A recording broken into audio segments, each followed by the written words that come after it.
O Instituto de Ciências Biomédicas da Universidade de São Paulo é uma prestigiada unidade de pesquisa e ensino em ciências da saúde. A sua inauguração data de 1969, ano em que a USP como conhecemos completava 35 anos. Assim, qual foi o motivo da criação desse instituto? Isso remonta a dois principais acontecimentos. O primeiro foi a Lei Federal conhecida como a Reforma Universitária, de 1968, que teve como principal objetivo expandir o ensino de pós-graduação e trazer investimentos para essa área. A ideia dessa legislação era criar um modelo acadêmico baseado no norte-americano, com um enfoque muito grande na produtividade em pesquisa. As mudanças que essa lei trouxe à universidade foram muitas, como por exemplo o fim do sistema de cátedras, em que um professor era responsável pelo ensino da sua área e por escolher assistentes por conta própria. Apareceu uma reforma universitária que decorria essencialmente do programa MEC, Ministério da Educação e Cultura, que existia então, e o ZAID, um órgão dos Estados Unidos de auxílio, de assistência acadêmica, principalmente na América Latina. E esse acordo MEC-ZAID propôs uma reestruturação da Universidade de São Paulo. Centralmente, o que o MEC-ZAID propôs é que a cátedra fosse extinta, se criasse a estrutura de departamento.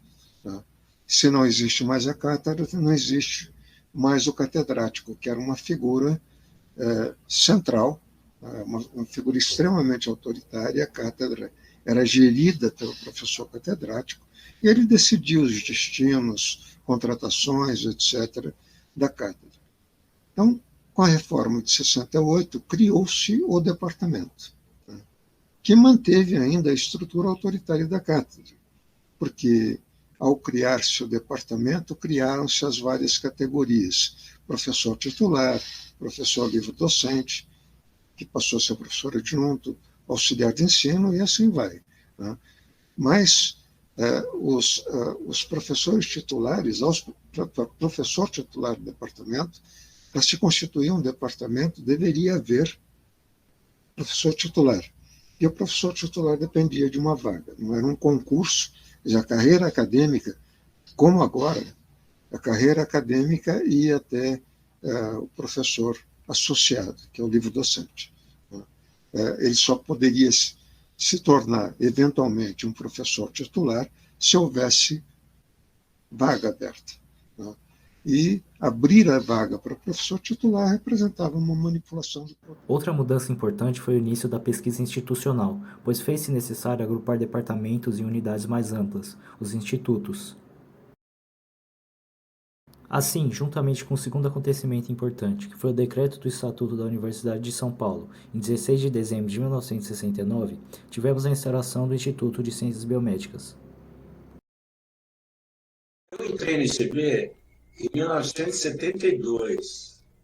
Eu tenho a impressão que estava sendo recém-criado. Acho que eu sou um dos primeiros. Eu tenho a impressão que se criou o ICB formalmente em 1970, 1971. Eu tinha acabado de finalizar o curso de farmácia e bioquímica. E o professor Zulin Zinger, que é realmente o professor emérito, foi professor na faculdade de farmácia, ele me convidou para fazer parte do elenco do ICB. Então, o Instituto de Ciências Biomédicas foi o resultado de uma tentativa de se criar um curso básico na Universidade de São Paulo na área de saúde. Então, a ideia era, como são os colégios americanos, os colleges, em que o indivíduo faz um curso básico, depois ele entra na especialidade. Depois ele faz medicina, farmácia, odonto, mas ele tem 2 ou 3 anos de curso básico, que é o college. Mas, na verdade, por questões políticas, foi difícil implantar a ideia original. O primeiro diretor do ICB foi o professor Paulo de Toledo Artigas, formado em medicina, especialista em parasitologia e que fez contribuições muito importantes à USP Bauru e à Faculdade de Odontologia. Ainda em sua gestão, viria a ser inaugurado o primeiro prédio do Instituto, o ICB-1. O ICB é composto por departamentos. Um deles é o de anatomia, que resultou da fusão dos departamentos de anatomia da Faculdade de Odontologia da USP e da anatomia da Faculdade de Medicina da USP. Assim, a partir de 1969, médicos, dentistas, biólogos e biomédicos passariam a compor o departamento de anatomia. A história da anatomia na universidade, portanto, data de muito antes. A Faculdade de Medicina e Cirurgia de São Paulo foi fundada em 1912, e antes de sua incorporação à USP, o anatomista italiano Alfonso Bovero viria a convite do fundador da faculdade em 1914 exercer atividades de ensino, deixando um legado importantíssimo para a anatomia. Tanto é que foi fundado no prédio 3 do ICB um museu em honra ao seu trabalho. Eu prestei concurso, entrei na anatomia do ICB e eu era a segunda mulher, terceira mulher no departamento. A primeira bióloga, tinha um outro biólogo, a maioria dos professores eram ou dentista, ou fisioterapeuta, terapeuta ou médicos, né, no departamento. E então eu era a primeira bióloga. E eu vi então que vários biólogos depois entraram no departamento e o departamento foi crescendo também. Eu era a terceira mulher no departamento e hoje em dia acho que mulheres são a maioria e uma alegria então eu vi isso. No início, os departamentos eram muito diferentes. O departamento de fisiologia, por exemplo, era junto ao de farmacologia. Outros departamentos que também estavam juntos eram o de microbiologia e o de imunologia. A separação desses departamentos só foi se concretizar em 1982. O atual Departamento de Biologia Celular e do Desenvolvimento era chamado no seu início de Departamento de Histologia e Embriologia. Ele se originou da fusão de setores de histologia das faculdades de Medicina, Odontologia, Medicina Veterinária e da disciplina de Histologia da Faculdade de Farmácia.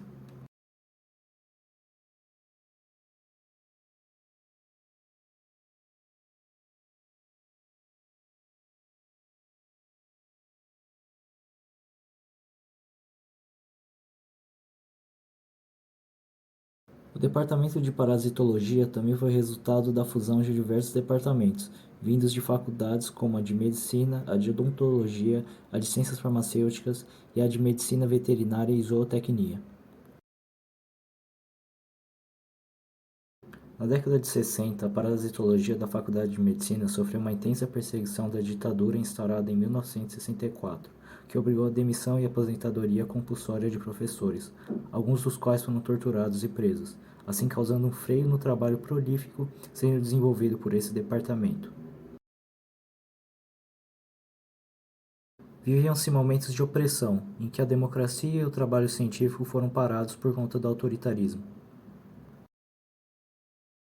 Tinha aquela escultura entre CB4 e CB1, que é do Samuel Pessoa, está lá um cubo, um triângulo, né, em amarelo, azul, vermelho, e aí a gente foi atrás, eu falei, não, a gente precisa recuperar isso, homenagem ao Samuel Pessoa. Quem foi Samuel Pessoa? Né? Até que tem no ICB2, tem uma sala Samuel Pessoa, e eu falei, bom, ele está aqui, aí a gente tentou recuperar parte dessa história.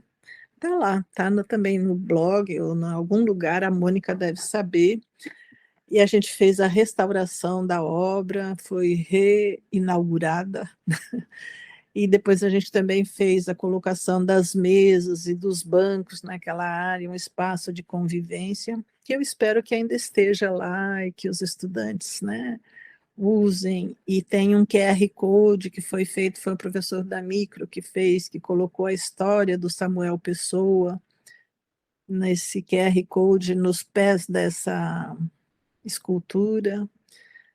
Então, conta a história dele, né? Que também foi uma pessoa fantástica, fantástica. E ele era chamado professor vermelho na faculdade de medicina porque ele era a favor contra a ditadura, né? Ele perdeu o cargo e não a Fundação Rockefeller, que era contra o comunismo, não deixou que ele tivesse verba e nem que fosse contratado em outro lugar. Essas coisas, leia lá na biografia, na história dele, você vai ver.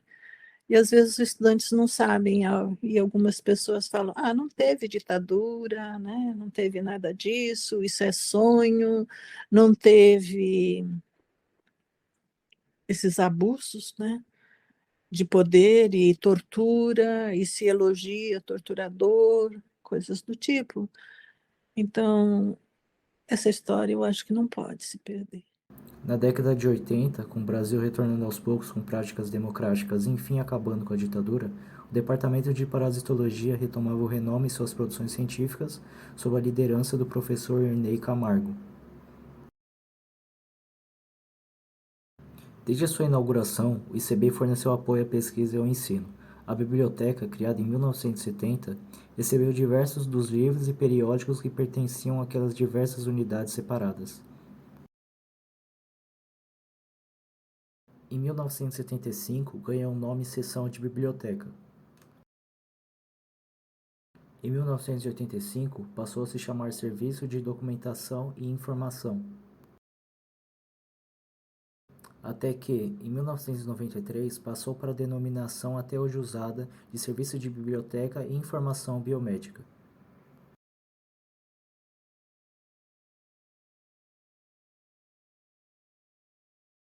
A Comissão de Cultura e Extensão do ICB, CESEX, foi fundada em 1989 e desde então vem realizando ações que têm como objetivo divulgar conhecimento científico e tecnológico à sociedade.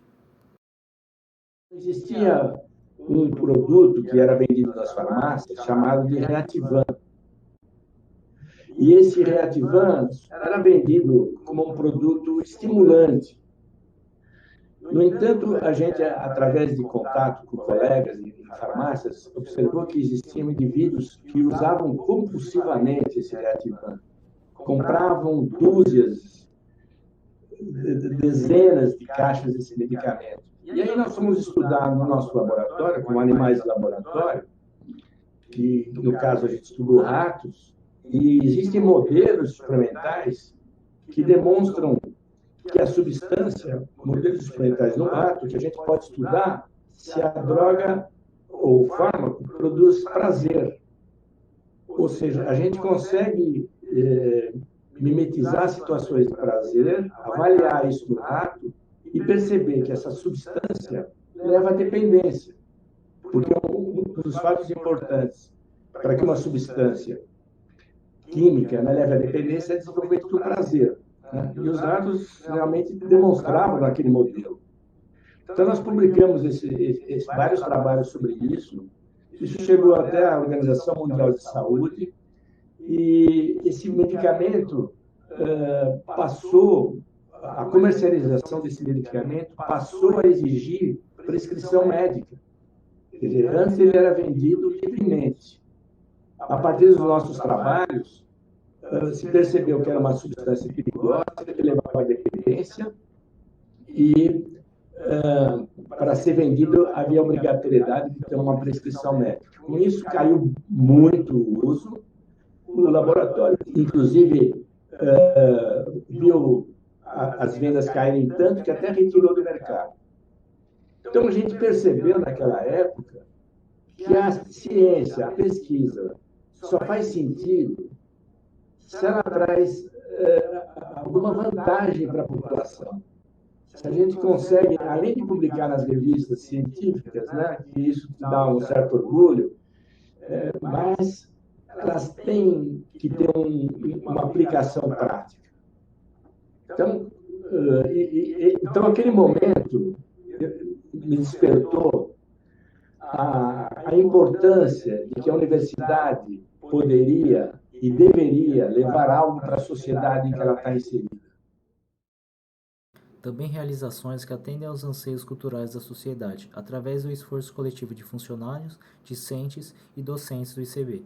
Na Estação Ciência, a gente conseguiu fazer uma homenagem ao Clodovaldo Pavan, que é o nosso geneticista maior, e a gente teve com o professor Miquia, na época ele era o vice-diretor da Estação Ciência, a professora Roseli, que é a coordenadora da FEBRACE, era a diretora, né? Ele era o vice-diretor, e a gente montou juntos também um projeto para uma homenagem ao professor Pavan, e foi um projeto assim fantástico. A FAPESP deu R$ 100.000, e a gente tem isso num blog lá, Professor Pavan. A exposição foi muito bonita, né? Fantástica. O Pavan também é uma pessoa que eu falo é uma pessoa porque ele é muito vivo na minha mente, no meu coração também, né?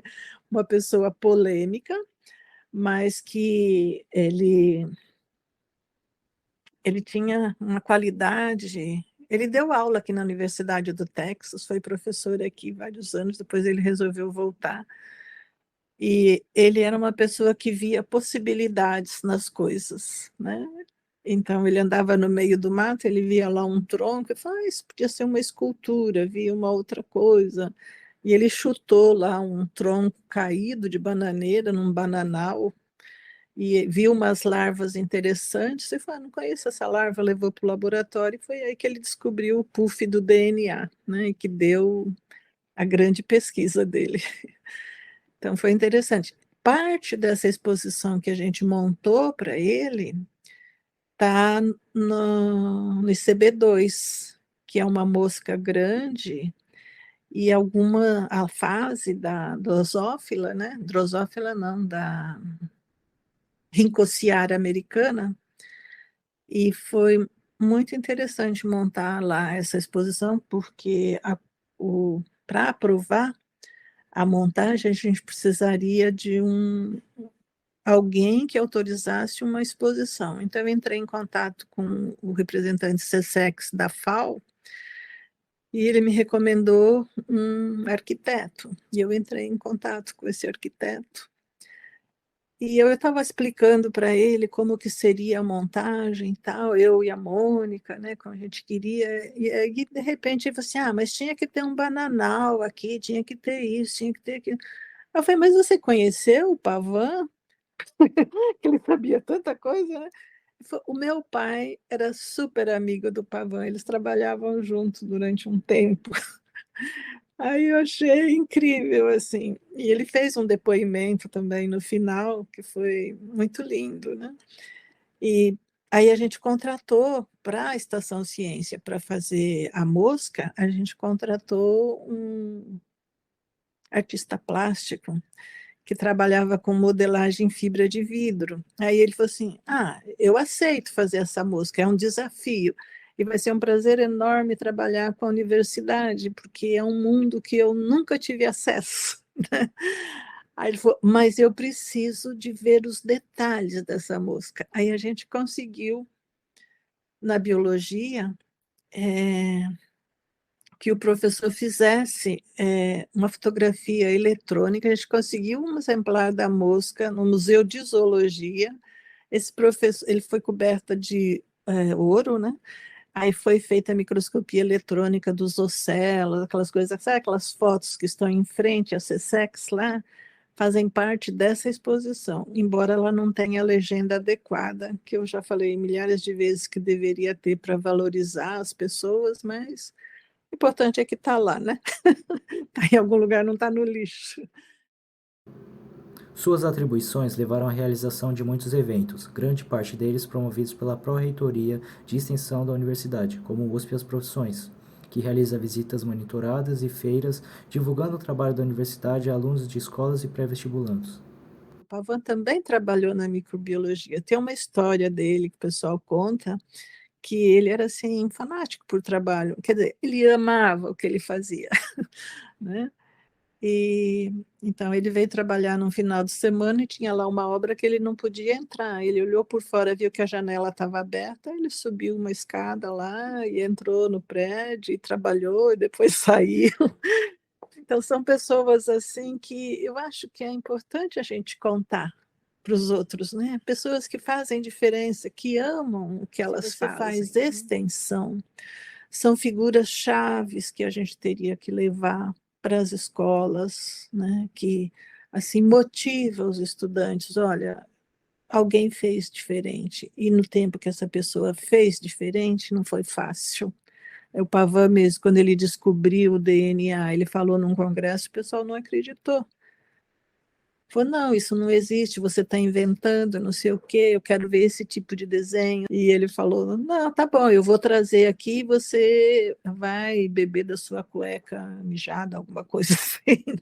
E no ano que vem ele levou e provocou o cientista e mostrou que o que ele fez era certo, né?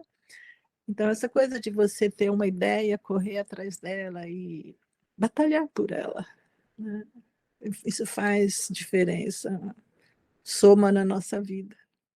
O 60 Mais, que é voltado ao público maior de 60 anos, oferecendo cursos e aulas culturais, esportivas e de extensão. Em 2017, acho, ou 2014, eu entrei para a SESEX, peguei a presidência da SESEX, e aí eu tinha assim uma demanda reprimida, né, de fazer coisas. Então eu fiz muita coisa e consegui colaboração, porque a Estação Ciência fechou. Então eu consegui que 3 pessoas de lá fossem alocadas no ICB, que foi o Adenilson Matos do Nascimento, que agora está na biblioteca, o Marcos Cavacami, que está acho que ainda no administrativo, né? Não sei que parte que ele está fazendo, e a esposa dele, e ela está no setor de graduação, estava, né? E então o Adenilson veio para a SESEX, a Mônica também foi alocada da administração para a SESEX, e a gente juntou, porque o Adenilson eu já conhecia da Estação Ciência, e a gente já tinha colaborações fantásticas em transformar conteúdos científicos em peças, arte cênica, né? Então, ele tem várias peças, ele fez várias intervenções no ICB, né, de artes, do lançamento do nosso livro que ele fez lá em Poá, e ele fez uma demonstração, né? Uma intervenção, como se diz, ele faz circo, dava aula de circo, faz capoeira, né? Então foi uma pessoa assim que mexeu bastante com isso. Eu sou apaixonada assim por essas coisas, por essas pessoas ecléticas, né? E pela soma dos conhecimentos, assim. Aí a gente somou, fizemos várias coisas. Ele fez mestrado comigo também aí, agora a gente acabou de publicar o mestrado dele, saiu esse ano, né? E a Mônica é uma delícia de pessoa, né? Com formação em história, arquitetura, e ela adora também artes, fotografia, e a gente somou para o setor de cultura e extensão. O USP é a escola que dá cursos a professores da rede pública e privada.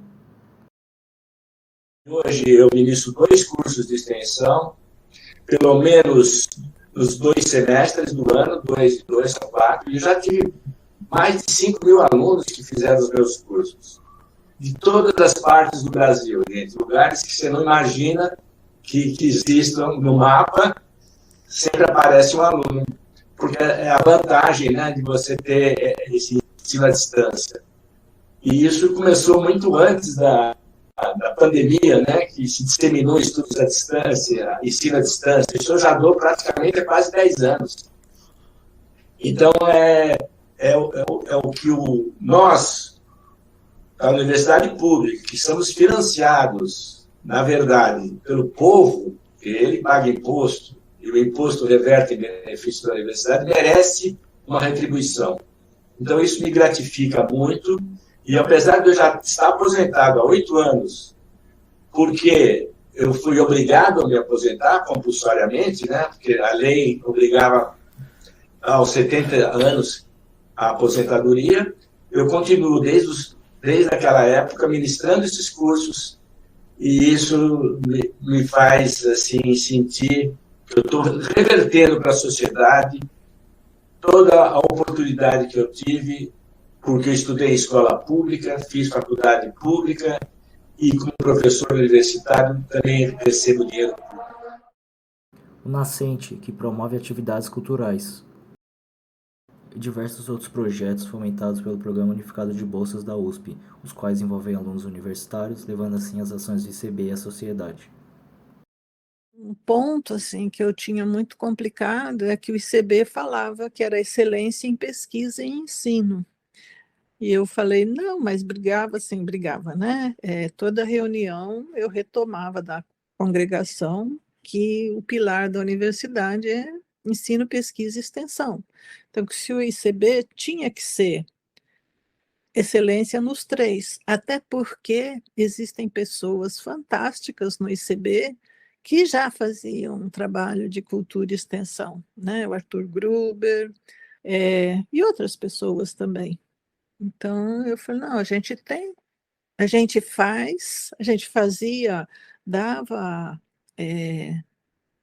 atenção à virada científica, vários departamentos participavam. Então, eu falei, o ICB tem e faz excelência em extensão, e a gente tem que reconhecer isso, porque a sociedade tem uma demanda muito grande, e hoje em dia eu vejo que realmente, então, participando das reuniões de cultura e extensão com a professora Maria Arminda, que é uma pessoa também que eu admiro demais, ela é socióloga, era da FEFELESH, agora ela está na pró-reitoria, na reitoria, né?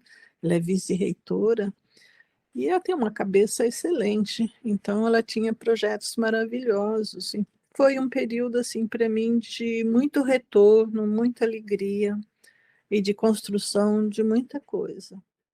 Em junho de 1992 foi publicada a primeira edição do Boletim do ICB, uma iniciativa organizada pelo Serviço Acadêmico do Instituto. Foi um periódico impresso que divulgava decisões e atividades das comissões, além dos principais acontecimentos da universidade. Assim, serviu a todos os colaboradores do ICB como uma forma de ficar a par dos fatos.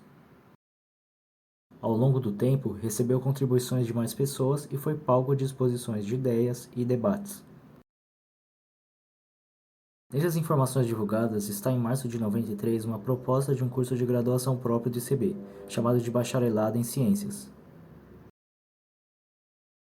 Ele tinha o objetivo de habilitar os alunos a seguirem carreiras de pesquisa científica e docência de nível superior nas áreas básicas das ciências biomédicas, assim criando profissionais que iriam avançar e aprofundar o conhecimento na saúde. Esse projeto foi o embrião do curso de Ciências Fundamentais para a Saúde, bacharelado do ICB que viria a ser ofertado pelo Instituto pela primeira vez apenas em 2005, para pessoas que já cursavam outra graduação na USP. Na biblioteca do ICB é possível encontrar um acervo de coletâneas do boletim que abordam o período de 92 a 99, 2000 a 2005, 2010 a 2012 e de 2013. Com o uso de tecnologias da comunicação sendo cada vez mais presente no cotidiano das pessoas, o formato impresso passou ao digital, e hoje em dia a comunicação é feita através de newsletters enviadas por e-mail. Em 1999, o acervo de peças que então integrariam o Museu de Anatomia Humana Professor Alfonso Bovero foi recebido pelo ICB, sendo alocado no ICB3. Esse é o endereço do museu até hoje. Antes disso, as ricas peças anatômicas ficavam disponíveis para visitação na Faculdade de Medicina da USP, desde meados de 1960. Adentrando o novo milênio, o ICB continuaria a trabalhar na criação dos seus cursos de graduação. Primeiramente, veio o curso de Ciências Fundamentais para a Saúde em 2005.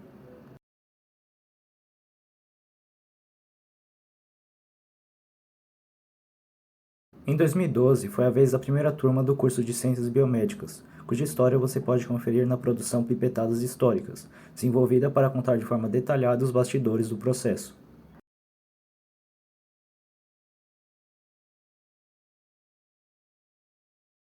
O ICB5, diferentemente de todos os outros 4 prédios do ICB, não está presente em São Paulo, mas sim em Rondônia, no município de Montenegro.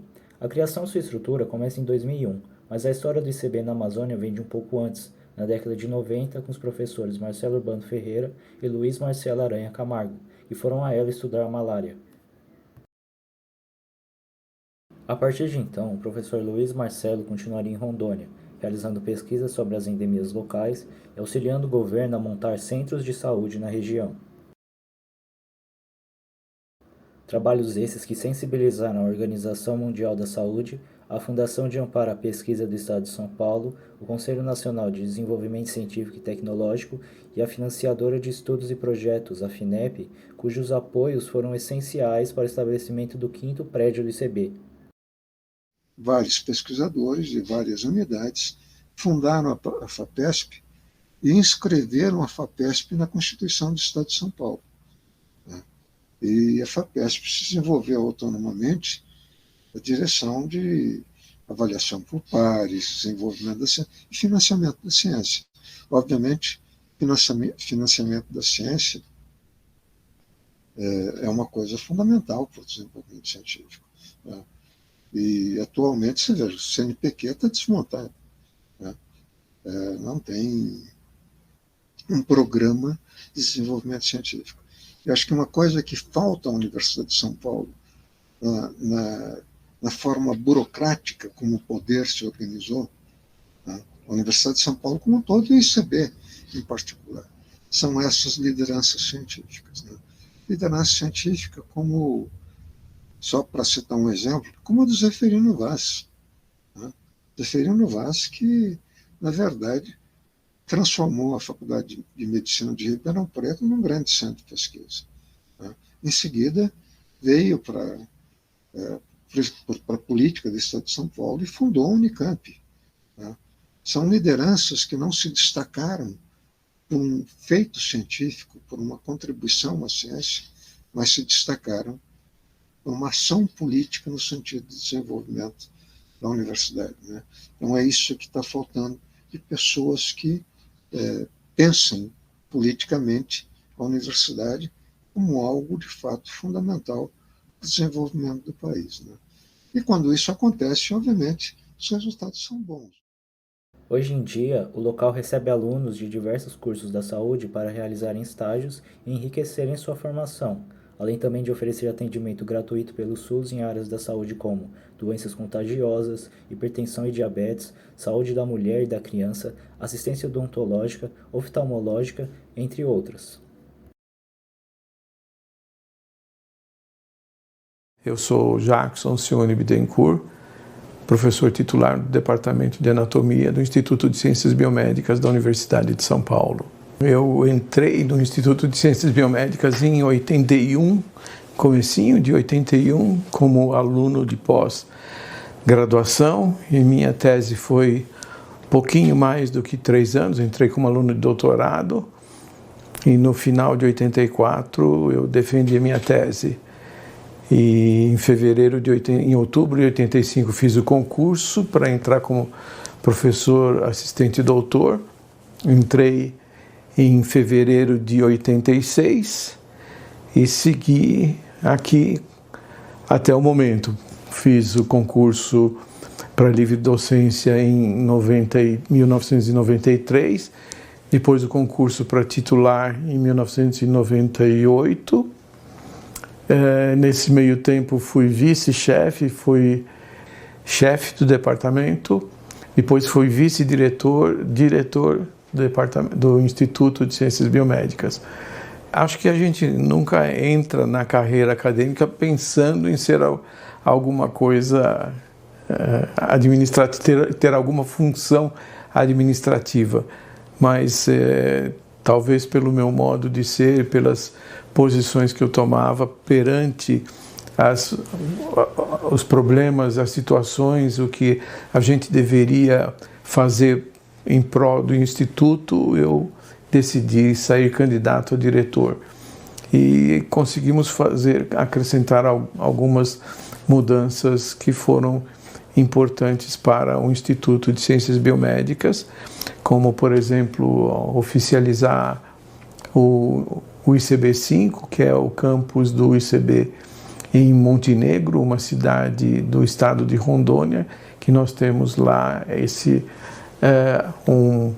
um posto avançado do Instituto de Ciências Biomédicas lá. Implantamos também o caderno de pesquisa o caderno de laboratório, de pesquisa, criamos o escritório de boas práticas de laboratório, entre as que mais chamam a atenção, acho que foram importantes.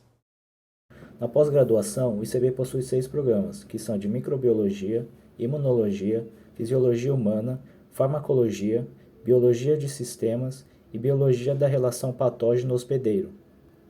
Até 68, 70, 71, não havia de fato pós-graduação.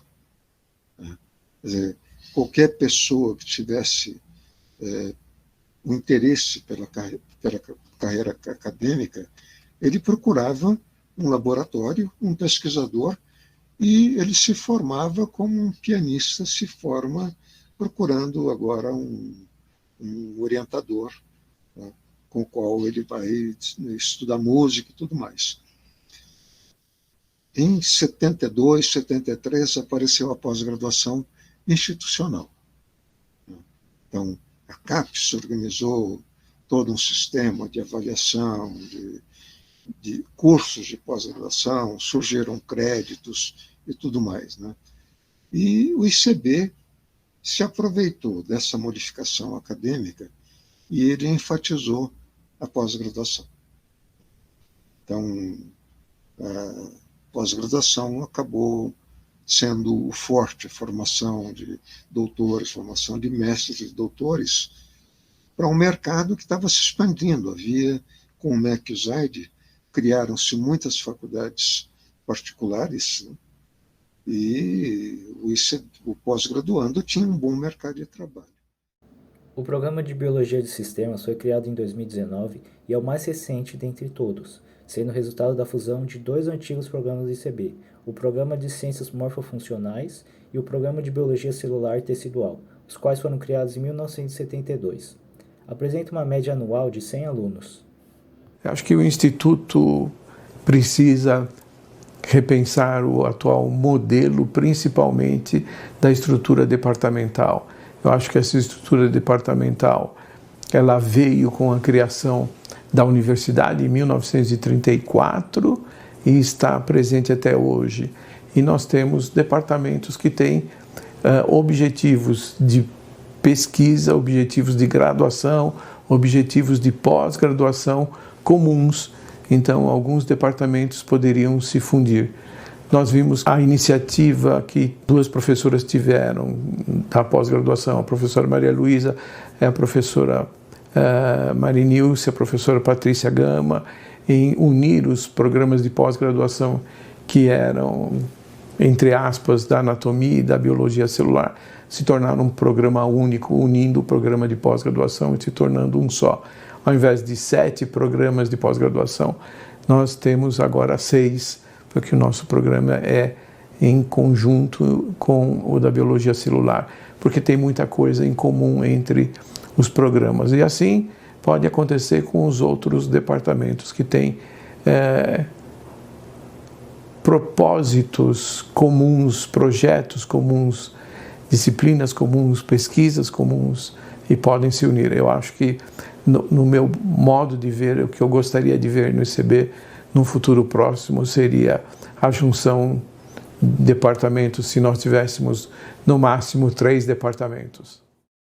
O Programa de Fisiologia Humana foi criado em 1994 e apresenta uma média anual de 24 alunos. O Programa de Imunologia foi criado em 1983 e já formou mais de 600 alunos.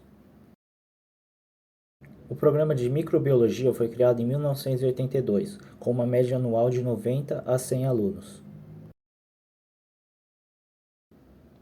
O Programa de Farmacologia foi criado em 1981, formando cerca de 600 alunos. O Programa de Biologia da Relação Patógeno-Hospedeiro foi criado em 1976, o que faz ele ser atualmente o mais antigo da pós-graduação disponível no ICB. Tem média de 70 a 90 alunos. Além destes cursos próprios, o ICB também participa de programas da pós oferecidos pela USP que tem como característica a participação de diversas outras unidades, seja de dentro ou de fora da universidade. Entre eles está o Programa de Biotecnologia, criado em 1991, do qual participam a Escola Politécnica, a Faculdade de Medicina Veterinária e Zootecnia, o Instituto de Biociências, o Instituto Butantan, o Instituto de Pesquisas Tecnológicas e o ICB. Há também o Programa de Bioinformática, criado em 2002, composto pelo Instituto de Biociências, o Instituto de Matemática e Estatística, o Instituto de Química, a Escola Superior de Agronomia Luiz de Queiroz, o Instituto de Física de São Carlos, a Faculdade de Filosofia, Ciências e Letras de Ribeirão Preto e o ICB.